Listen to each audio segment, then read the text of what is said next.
Okay, so hey, welcome everybody.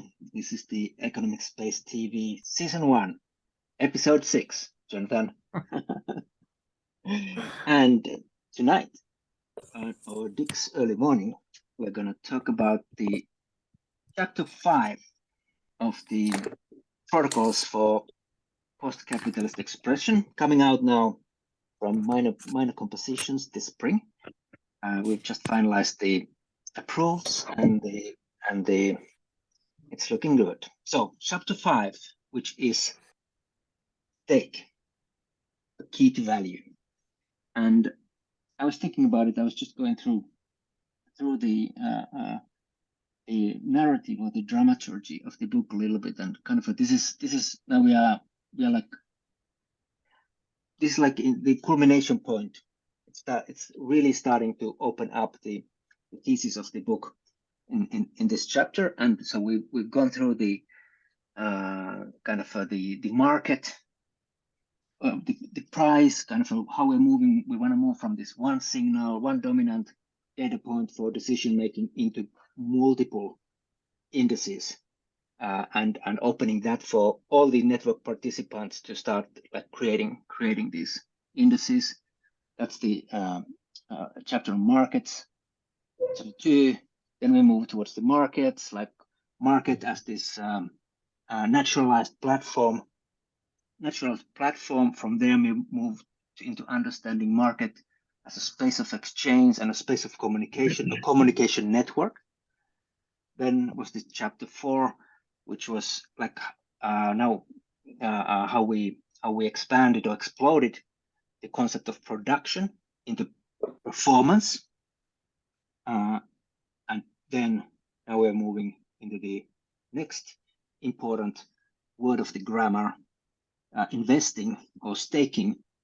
And again, we're kind of exploding or kind of deconstructing and reconstructing that into something else. So we're not talking about investing anymore, but staking.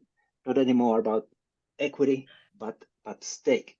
So Dick, I was thinking of asking you first, how do you see this moment in the book, and what does this chapter like to do? I think that's always an interesting question to contextualize. I think I'd say that until this point, we've been able to, I would hope, successfully make a really strong statement of how our proposition and the protocols we're advocating are distinct from capitalism. But once you get to issues like investing, that's the area where alarm bells can go off for people who believe in post-capitalism. But when they hear of people investing in each other, or agents investing in each other, to use our term, hi Leo, that can make, you're back into capitalism, because that's some people ripping off other people. So I think in this session we've got to make absolutely clear how what we're advocating is different from capitalism, because little bits of it run in parallel. I think the other thing I'd say about where this, and then, sorry, to continue that last point, and then as you say, actually, this is where our analysis actually, by coming sort of close to capitalism, it launches off in a different direction in a more sustained way. But we have to make that touch point to do the launch. The second thing that I think makes this pivotal is that we've said a few times in these past chapters about how there's no role for the state in linking the present to the future. That, if you're in a realm of exchange, it's all happening in the moment. So if you're in the realm of markets, it's markets are happening in the moment. Once you get to stake, you've got a projection into the future. And stake in this analysis becomes the companion of credit. They're both the means to link the present and the future. Credit sort of closes down the future, it tightens up that link, because it's a process of issuance and repayment. Whereas staking is the opening up exercise, the reaching, the innovation, the creativity, the imagination.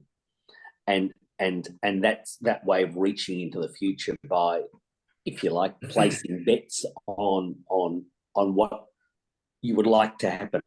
Excuse me, how agents in the network would like it to be.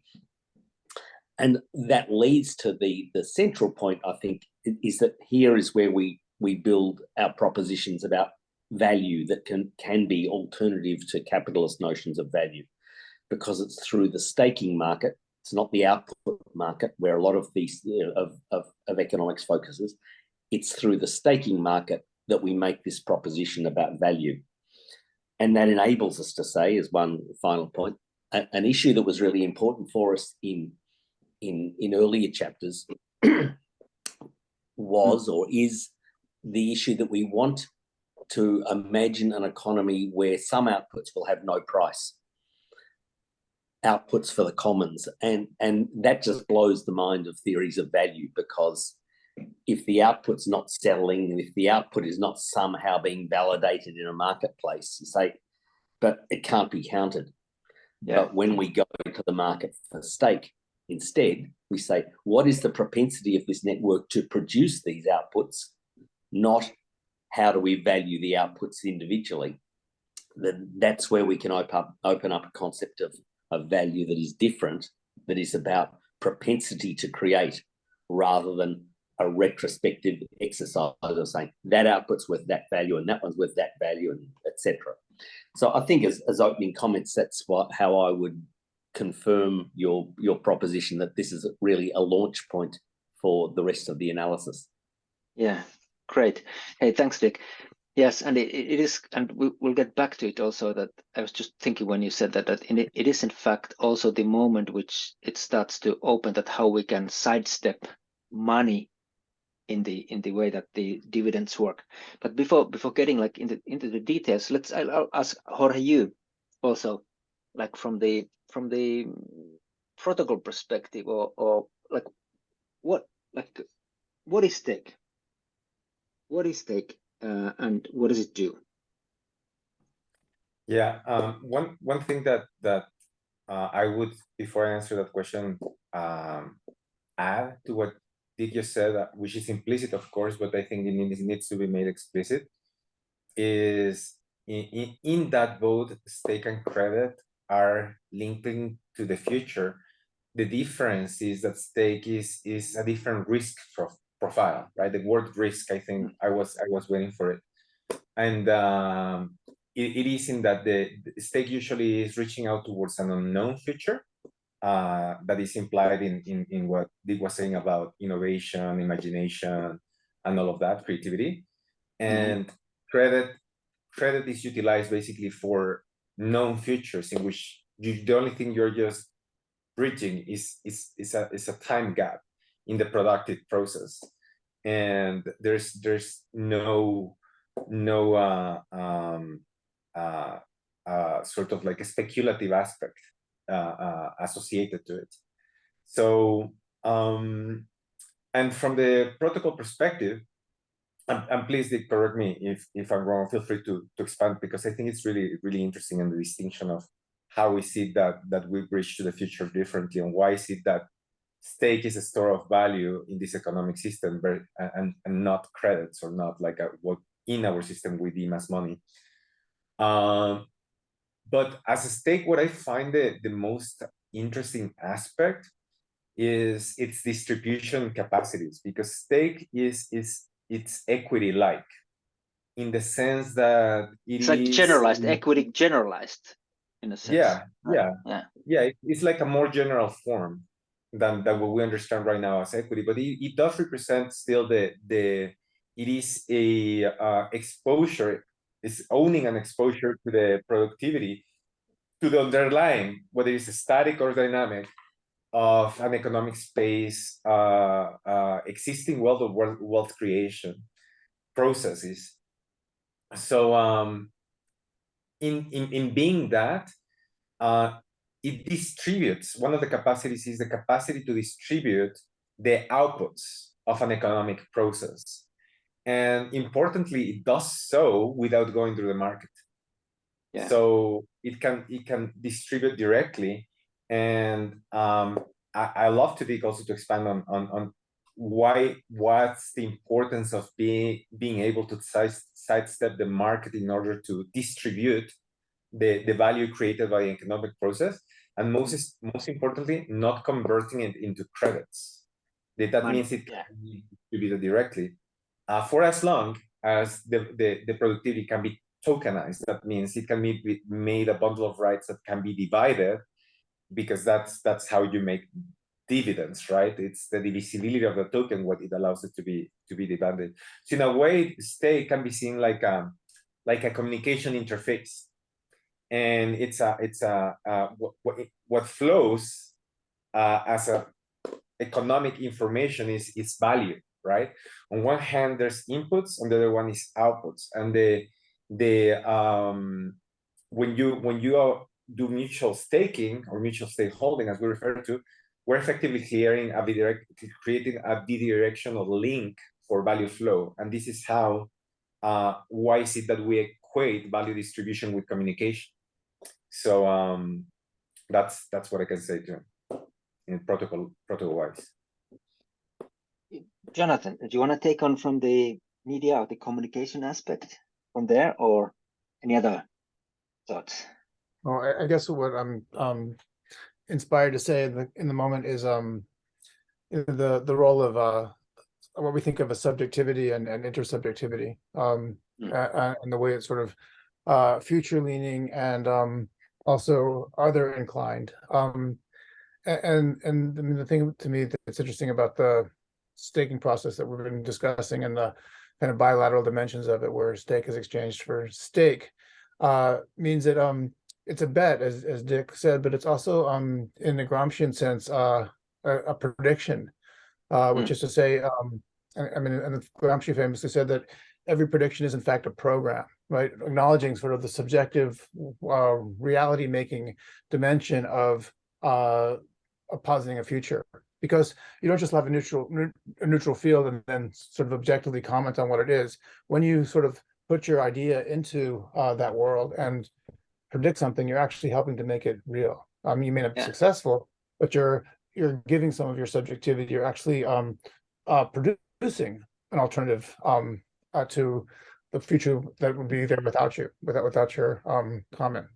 And what's interesting about that sort of futurity in relationship to staking and the sharing of stake is that when you combine it with when you swap stake, you're actually swapping it with someone else who's swap stake elsewhere, and is effectively a portfolio of stake. And you yourself become a portfolio of stake over time, where your stakes are tranched into a variety of other stakeholders. And this changes your perception of the economy. It changes your perception of your own practice. It creates a deep plurality or intersubjectivity around your holdings, which are actually wagers on a future that you want to see born. And obviously, you're not going to do that yourself. You're going to do that with other people and with your deep investments in the well-being of others. And that's how the future gets made. So that to me is a very exciting and significant part of the stake, the model for stake here, and what profoundly differentiates it from capitalism. Yeah, that really well said. So I was just thinking about it, that kind of how it actually differs from the investing or the legacy, like a conception of investing, because, and one of the key things is absolutely that you can actually stake with your performance. You don't need to only invest with money or with capital. That's not the only way to get like a stake or a piece of action in somebody else, but you can actually do it with your performance. And that's like that's where the politics starts to open.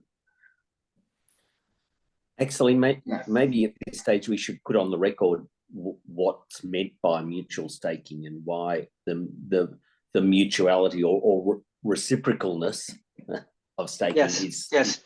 I was just thinking that's like the next step to go there and start thinking like why is it so important for us also from the network perspective that actually this operation, this mutualness or reciprocalness of the stakeholding is the network primitive which starts to actually generate the network. You want to go ahead?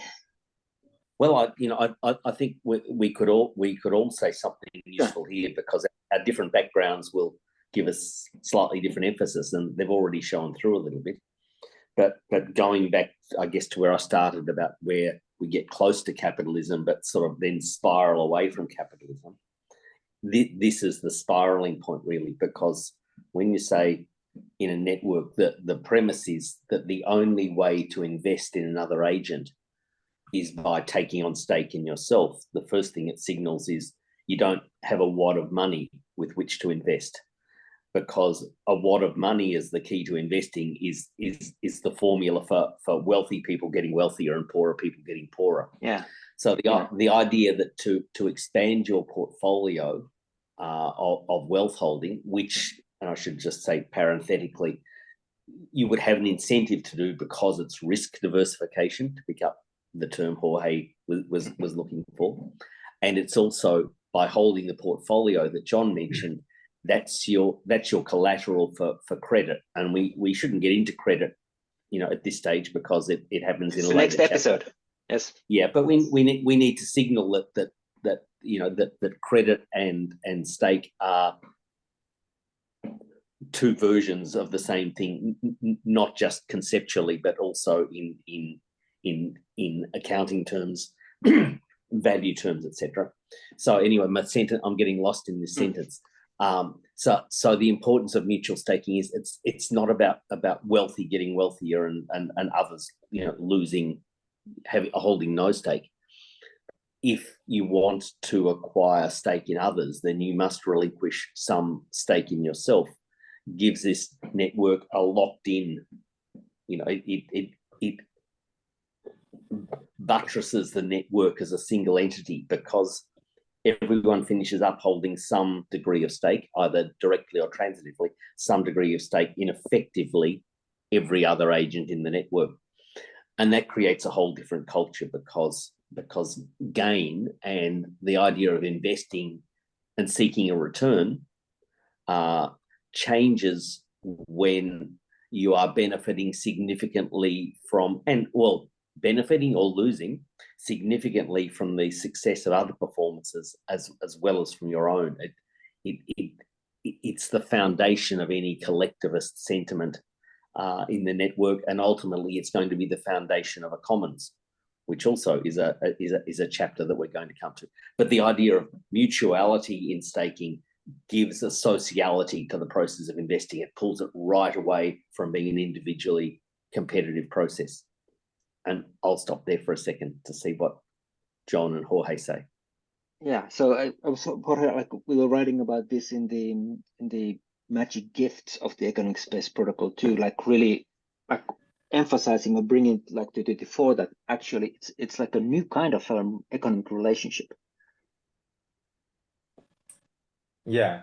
So in a way, and I mean, I don't know if it's relevant to mention it here, but perhaps we can just get a hint, because I am not sure this is present in the book, but there's two important aspects to this. It's like in our current system, money seems to be the predominant economic interface upon which 99% of the percent of the population is limited to and constrained by. And in this system, we speak of giving the same economic interfaces to everyone.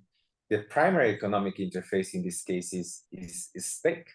And even beyond, what we'll find out later on from a protocol perspective is that the usual buy or sell economic verb that we rely upon in our current economic grammar can be superseded by like a compound set of transactions, which is staking, crediting, performing simultaneously in both directions, right? So there's much more, there's a potential for much more information to happen and to flow in the network on each economic transaction. And this is relevant because it is precisely in the enablement of all agents to be able to engage in these complex transactions, that we're sort of like also leveling the playing field. And at the same time, bringing in information to the system, that to the network as a whole, that enables it, again, through these incentives of mutuality and whatnot, to facilitate and coordinate or create incentives for coordination on value creation and distribution, right? So, and this starts touching on the organizational dimension of the system. The other aspect that I think is important is the relationship of stake to capturing a surplus that is not predicated on extracting or leveraging information asymmetries, but rather that recognizes that value is produced in the relationship, in the in-between, and that is related to this notion that we've been exploring called the network surplus.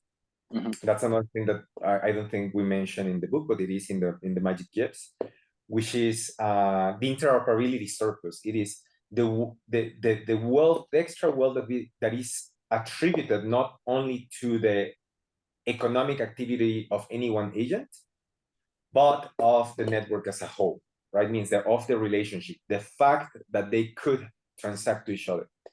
So that is also facilitated by stake. And again, staking becomes this networking, economic networking interface, right? It is like the equivalent of, in a physical network, the cable that plugs the router, or in a virtual network, the TCP/IP connection established between host and client. Or like in this case, two economic agents link, network economically through stake, through this exchange of stake. It's a bidirectional value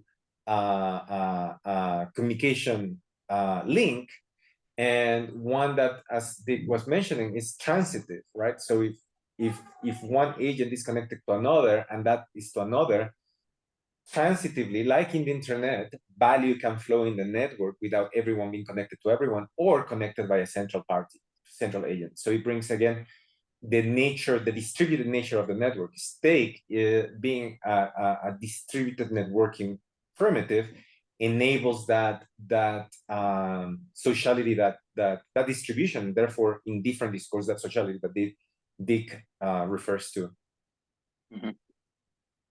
without being centrally mediated, which is an important dimension of the design. Yeah, absolutely. So this, in fact, takes me more into that. So towards then into those things, that what is it that then flows from if the through this stake pipe. So I have a stake in you. What flows, or what we call the dividends, basically, they can be anything that is kind of for what are the inputs to this container, or whatever gets processed there, and what are the outputs, and then they can flow directly to the stakeholder without needing to go through a market, being sold and turned into credits or money, and then the dividends should have been paid in the money form. So this is kind of what we mean by with these things that can start to flow in the pipes. Yeah, and it's also the fact that they are not intermediating by this conversion it's important to the network, because that's, I mean, what flows is in the general sense we say value, but in a technical sense it's tokens, right? Because tokens are divisible, and that's how you can distribute them. And the fact that they don't get converted into and they don't need to be converted, someone might, into credits or into money, sort of removes a layer of indirection that makes the network useful in terms of like shifting your notion of interest away from just like a profit into like interest into this, in the production of those things you're interested into economically, that will serve your own performance, or simply are things that you value and you want to be seen see being performed. So yeah, that's what I would say about that. And I know that both Dick and Jonathan will have a lot to say about those things. And it again touches the communication dimension of value as information being transmitted as sort of nutrients in a network of in an ecosystem. John, you're muted. John, you're muted. Sorry, thanks. I'll just say something quickly about the economic interface. I think it's a really nice way to think about stake. And you know, Jorge mentioned that, or most people think about that or use their economic interface as money in the actually existing world, and that's certainly true. But what's happened historically is increasingly, and this is part of I guess, a theory of mediation, is that media, communications media, by being financialized, have increasingly themselves become economic media, and so that the interactions we have, say, on social media or even with one another in the hallway, have an economic dimension at this point as we develop our networks, and people's reputation and their relationships become part of the way in which they're valued. The problem with these kinds of mediation in the actual existing economy is that there are very few economic controls for them. We don't actually, especially in something like social media, other kind of platform communications devices, we don't have access to the controls or the decision-making consequences at a deeper level. With the interface that is stake, and the fact that one doesn't need a market to recognize value in someone else or to be recognized, means that the nuance and the subtlety of these economic interfaces, which are semantic-like, which are language-like, which are expressive, can be platformed, in an economic domain, and under the control of those people or the producers of those meanings or those gestures. And so the whole sort of shifting of the controls away from a set of protocols which are basically out of the reach of users to a set of protocols which are the instruments of users to develop relationships with one another, makes this economic interface that is stake much more robust than any other kind of known economic interface that we actually have. And that's super exciting to me, because it it takes the convergence of two different networks, our economics network and our communications networks, and puts the controls in the hands of the practitioners who are actually the producers of these networks. Yeah, that what John just said, I guess, refers to Leo a couple of sessions earlier, wanting to talk about this not as a pipe but as a river, because there's a lot of stuff flowing down there, and it's communication and information, not just a transactional settlement. But I'd like to ask Jorge, insofar as, having just said there are all these other things flowing down the river, when we say that the dividend on stake can take the form of a token, I'd like to hear you talk a little bit about the sense in which that is and is not money that's being sent down the pipe. Yeah, well, it's most certainly an asset, and as an asset, we've been framed that assets are bundles of rights that again can be programmatically expressed, and I've connected to the previous chapter, performance, which one of the things that we were claiming is that we can frame any existing production process and its outputs as a performance. So the outputs of a performance, even if they're immaterial and purely informational, they are still tokens. They need to be, because the token is kind of like a container. It's like it is a reference to something that the network deems to be of value that can be subdivided. So in the sense that money is an asset that can be subdivided, also these tokens are assets that can be subdivided. But the division, the tokenization process itself is not necessarily monetization, unless we arbitrarily decide where to draw the boundaries. But I would say that the common denominator in here between money and these tokens is that they're assets by virtue of entering in a ledger, by virtue of being countable, and by virtue of being fungible and divisible. But that is true for stock, that is true for commodities, it's true for many asset types. So I think that in our system, credit is more akin money, even though credit is also being carried out in a token, in which the credit token, as a bundle of rights, carries the right to clear it, for instance, among many others. So yeah, I would say that the distinction would be like the similarity between money, in summary, in money and these tokens is just their asset like / accounting entry nature. That's what let me continue from here a little bit. So how about if I would say that, so what we have here in stake, it's like what I was trying to say a little bit earlier, or what I was after, was that it's like a generalized form of equity, or this kind of value.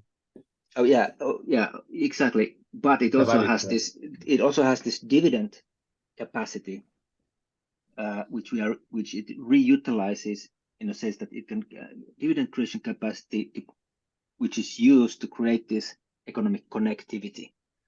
Yeah. And money doesn't have that. Money is just in the sense like one transaction, that's it. And what stake allows you to do is create, that's where the river nature comes from. It's like it's an ongoing relationship that presumes there's going to be a bidirectional flow of value going through it. So that's the difference. So one is not the stake is the link through which value flows. Money or credits is just one of the things that flow through it. But there's many other things that can flow through it, like these dividends, these tokens. Could be a right to a lettuce, or an entry, right to an entry to a particular place, or an hour of use of a particular space, or doesn't matter where it is that gets tokenized. But for to flow, it needs this setting of the establishing the relationship, and that's what the stake does. It is an ongoing relationship. It doesn't end. It begins really in the initial transaction. It doesn't start and end with the transaction, like money. I don't know if it's worth saying this, but you know, in the sort of ordinary understanding of money, or even a fairly sophisticated understanding of money as a medium of exchange or as a store of value, it certainly doesn't have dividends, right? And it is used up in the transaction process. When when you exchange money for a commodity, you don't have the money anymore, somebody else does, and it's useful to buy another commodity. So there's no dividend there, and I think that's exactly the point that Jorge was making, and that's true for most practical purposes. But if you think about sort of the imperialism dividend, for example, in the context of the U.S. dollar, right? There is a flow of value, into the dollar as a result of the, some people say it's seigniorage, right? I was reading something about China and the attempt to sort of like de-dollarize the world because the U.S. apparently spends 17 cents to make $100 bill, and everybody else spends $100 of value to get one. And this is a kind of astonishing statistic, but after 40 years of hard work, China owns about $4 trillion and is owed about $4 trillion in U.S. debt. But the U.S. Issued $13 trillion in the last couple of years. So they basically issued 120 years worth of Chinese labor in the last couple of years to handle their financial crisis and the pandemic. And so those Mhm. dividends actually do flow through the dollar, right? I mean, and that those people who hold dollars actually benefit from the world power of that underlies that currency. So I think what we're and if you think about money like that, then like the exchanges, what I think what's being said is that we have the possibility of to specify the form that the dividends take, right? Yeah. That creating stake and denominating them around certain projects or performances, investing them in other people whose basket of performances you're also in accord with. Those are ways of saying dividends for these things, dividends around these very highly qualified things, and not necessarily, expecting dividends from national power, for example. Yeah, and what I would add in there, confirming what you say, that what we can say is just like in a very, very abstract way, we're reformatting the way in which the dividends get defined or created, is that at least in with the stake, the accounting is clear; they're not hidden. And in the example that you put, like sort of these dividends are not captured directly by the instruments as economic interfaces, so that information can only be sort of mining out from a big picture analysis, which reveals, most importantly, not only that information is not in band in network, so that means the network cannot respond to it in real time, but it's just like this, some God view needs to be able to see it, but also the kind of dividends, I wouldn't call them dividends, but let's just follow that you're referring to, are massively unevenly distributed, because the first agents that are able to capture on these dividends are the issuers. So that means the banking system, and then governments. And it's just like the dividends for the average Joe, they might not be there at all. Actually, it might even like turn the other way around. So at least in what we're proposing, this because we're actually going back to the capacity to issue and its importance, centrality as a function of economic agents in this protocol. But basically, it's that the information, it's in band, it's formalized, can be reacted to, responded to, evaluated, modulated, agreed, disagreed, valued, devalued, versus like in the current system, most agents have no control, absolutely, to that process. It's just like a very, very small circuit of agents who have the capacity to respond to that. Yeah. Yeah, and now we're kind of approaching some of the key political questions. Is that, so what does it mean to have a distributed economic layer?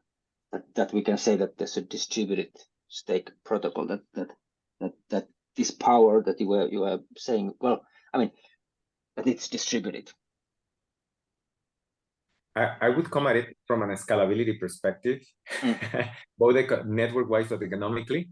But I think that the one I would like to hear, and I pass the word to Jonathan and Dick, is that because you did frame it as a political stand, its effects on democracy, sociality, equality, and so on and so forth. Yeah. What does it mean? What does it mean? I'll just say quickly, I mean, and maybe this is an improperly framed discussion. So I mean, I realize that the word dividend is kind of questionable in the way that I use it, or I think it does get at the sort of network accrual of value as a result of network performativity.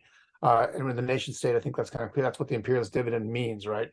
Or that's also why people hold, risk when they hold small power national fiat currencies, where their states are weak, their currencies could be devalued, and therefore there's not a dividend, but a fee, right? A kind of negative dividend.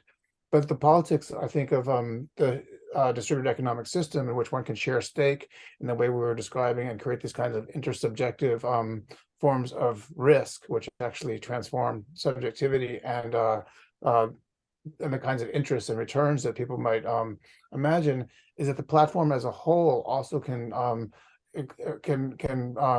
receive dividends based upon its appreciation, right? Based upon its appreciation in the milieus of capital, because capital itself will and the people who are its denizens may recognize that a distributed economic system is actually a more convivial and more powerful way to make life than the ones in which they're currently to which they're currently confined. And if that's the case, then unlike the nation, which wages war in order to sort of pay dividends to the citizens who will stake its performance through by holding its currency, we'll have a situation in which people will actually in which conviviality and a kind of peacemaking might pay dividends, right? Where we all benefit because of the rise of a system of economic relationships, which is actually more powerful and more beautiful than what otherwise exists. Oh, yes. Yes. Okay, so let me ask then, continuing from this political perspective a little bit. So we have claimed, so basically I'm asking, how does stake, how does it actually connect then to the earlier, to the performance, which is basically your ability to kind of start creating something and claim that it is valuable? How does stake create a relative value and kind of to the network recognition requirement of the network recognition of what you claim to be valuable or what you propose in your performance? What's the connection? How do they relate? It's a good question. I guess in linking to the conversation that's just been had, you could say a distributed system on the negating the negative says seigniorage only arises from the capacity to be a central issuer. And even though we may at this moment be living through the decline of the US capacity to be the central issuer, and there is actually quite interesting evidence for that. But on the one hand, there is the negation of that capacity. But on the other hand, the positive is the way in which staking and a distributed staking system reaches towards defining what value is. Because I think our starting point is to say where post-capitalism means not being constrained to profit.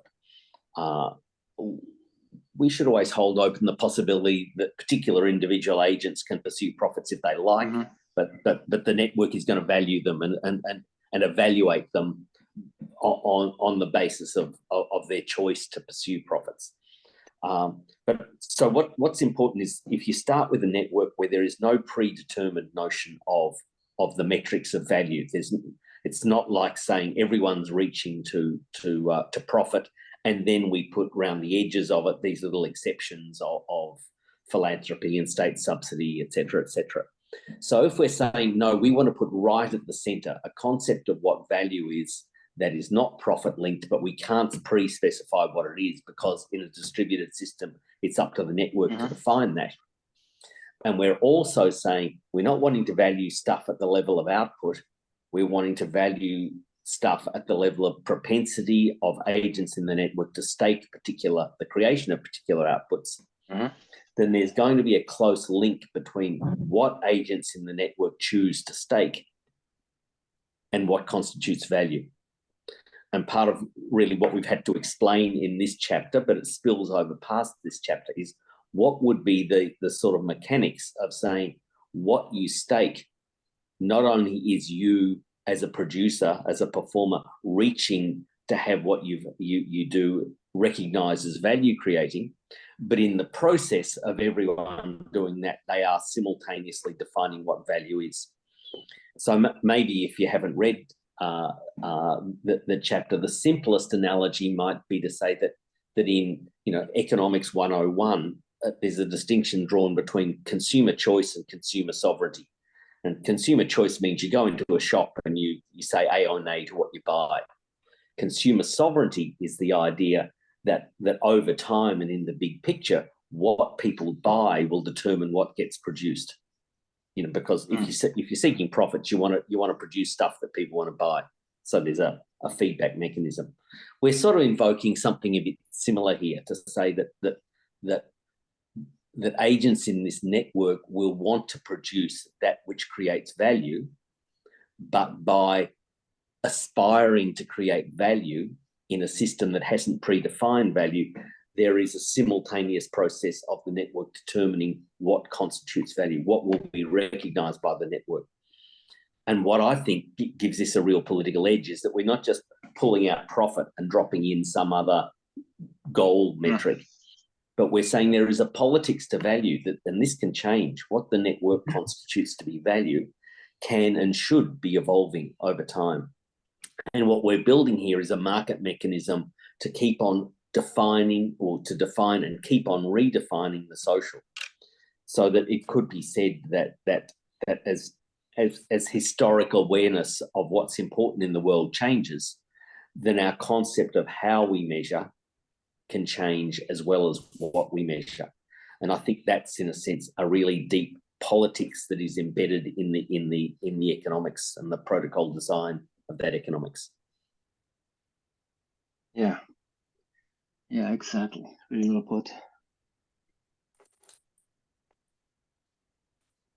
Hi, John. So Jonathan has to go, so I just wanted to acknowledge All right. that. Thank you, Jonathan.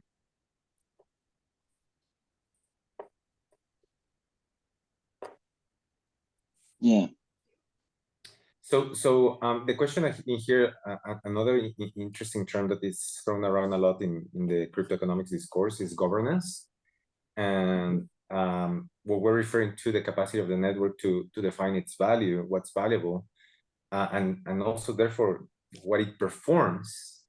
It is a form of governance, right? So it does connect with the politics you're speaking of, and the notion of self-determination, right? And in a distributed way, without mediating parties, or with parties that have disproportionate power, and to define that, like would be, for instance, the banking sector or the VC sector. And in that disintermediation, or as Jonathan calls it, remediation, give that power, distribute that power, literally distribute that power. Yeah. So then the end result is kind of for this almost like a distributed economic intelligence that kind of finds way to move. where it was to move and move collectively, yeah. Collectively make alliances, the alliance itself kind of a move continuously.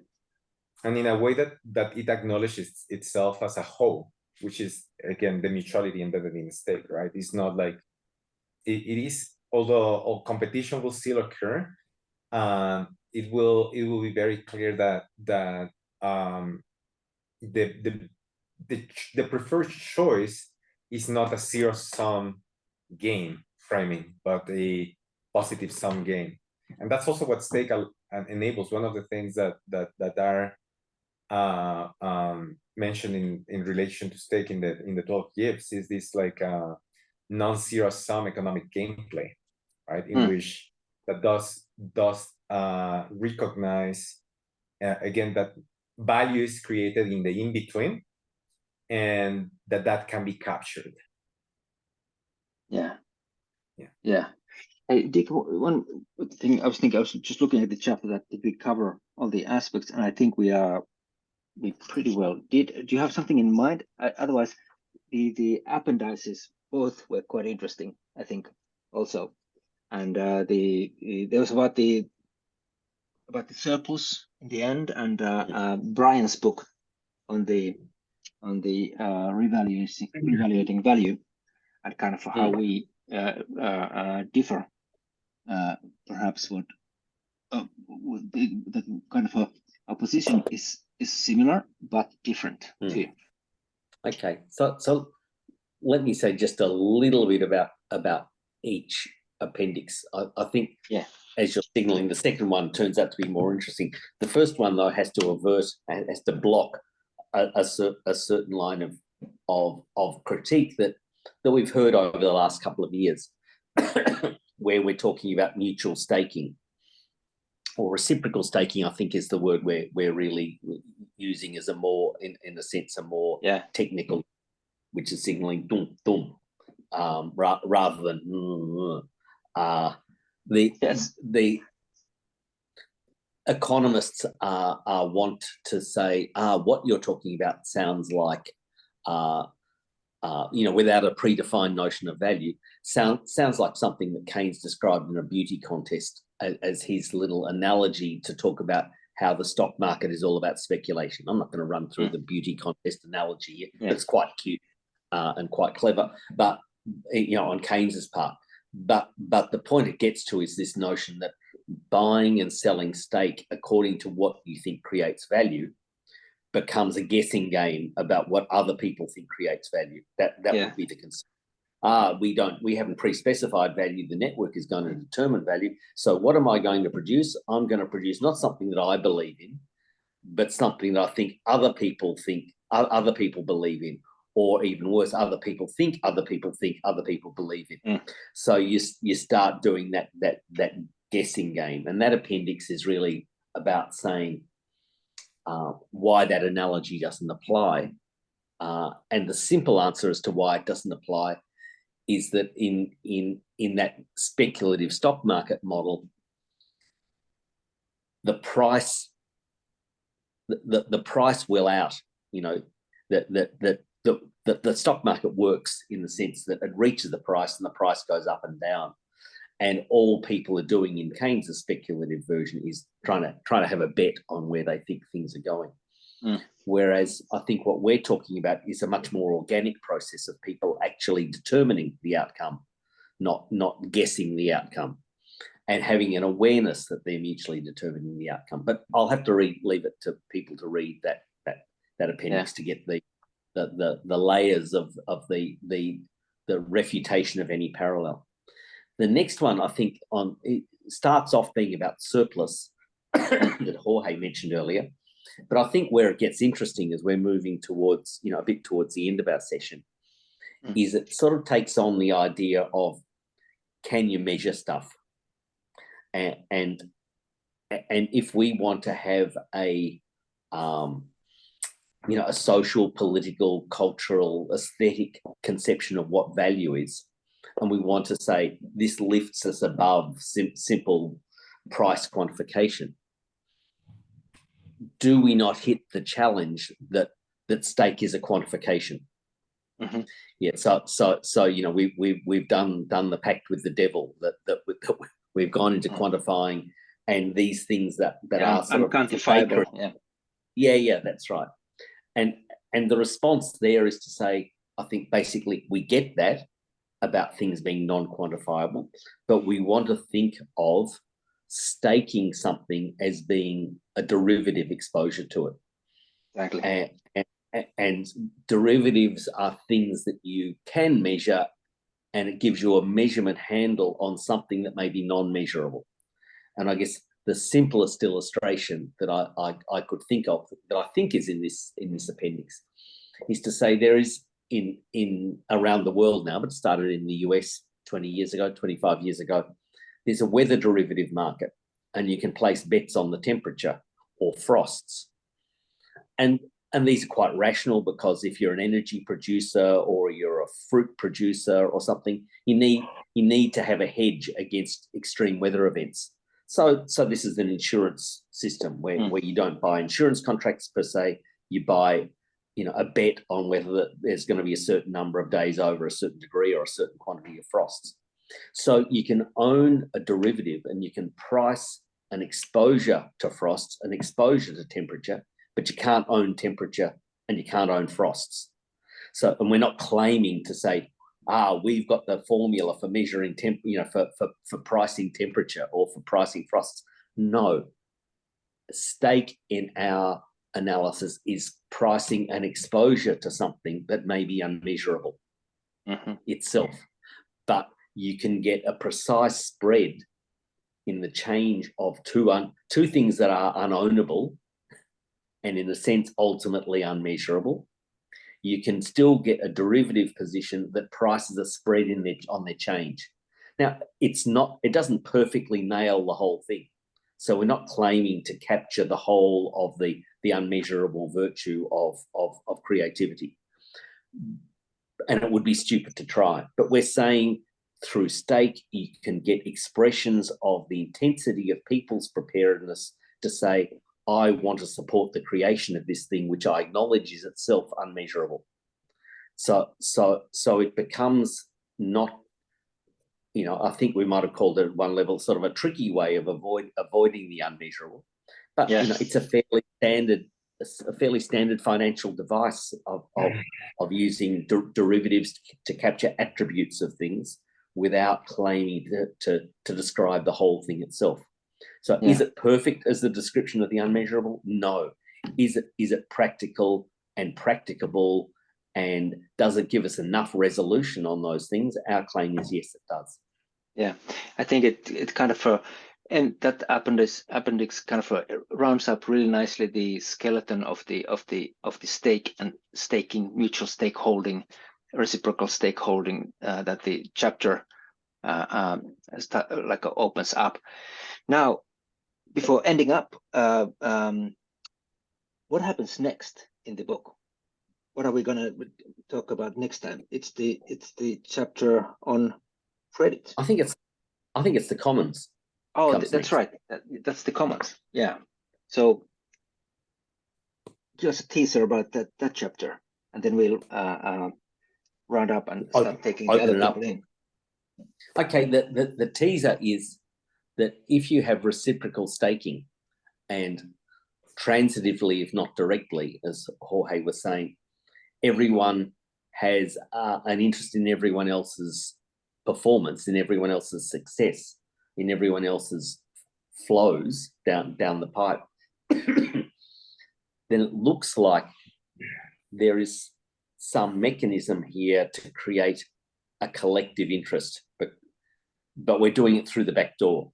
It's not, we're not saying there is land here that is going to be held in common ownership or in no ownership. It is the commons. We're saying if everyone has equal ownership in some part of this network, then you can have the conditions for what we could call a commons. But it will be an invested commons. It'll be a data commons.